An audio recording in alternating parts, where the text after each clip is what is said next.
tell him that I have multiple sclerosis? Who should I tell first? Should I disclose to my employer about my multiple sclerosis diagnosis? Ugh.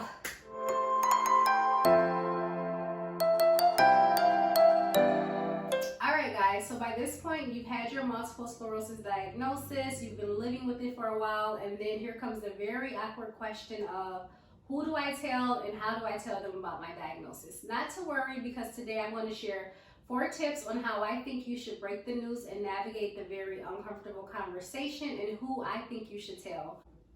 Now, in terms of who I recommend you telling, the first person that I recommend you telling is your spouse or significant other, because really they're going to be your direct and immediate line of support. They're with you all the time. You wake up with this person, you go to sleep with this person. You're essentially sharing your life with this person, so they absolutely should be the first person to know what you're going through, in my opinion.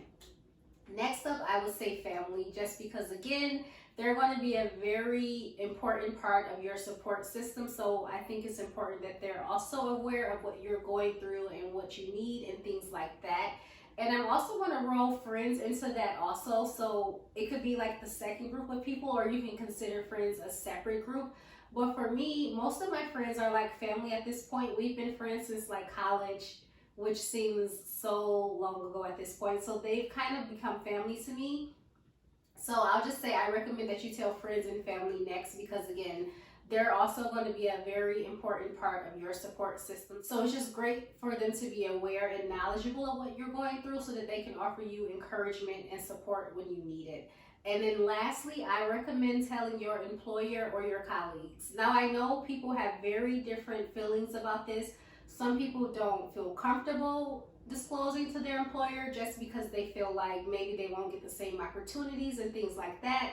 Some people don't like to feel judged. Some people have fear of others pitying them and things like that. It's very sensitive, and you are entitled to feel however you feel. But for me personally, I just felt like I'm spending 40 hours a week with these people.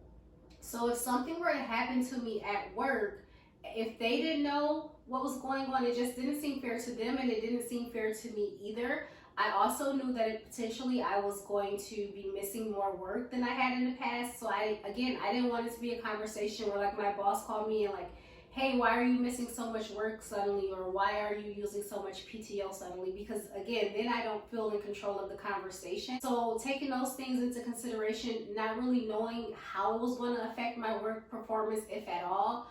So I just felt like I would rather just disclose and be transparent with them from the beginning, because I didn't know what was in store for me.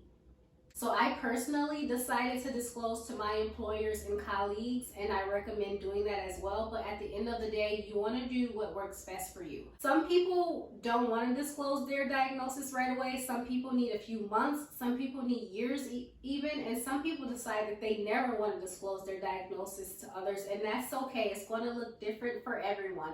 But if you are kind of being posed with that question of how do I tell people and who do I tell, and you feel like you're ready to start telling people, then here are my tips for you to apply to the very awkward situation. I hope that you found them helpful, and I would love to hear some of your stories and experiences below on kind of having those conversations and who you told, etc.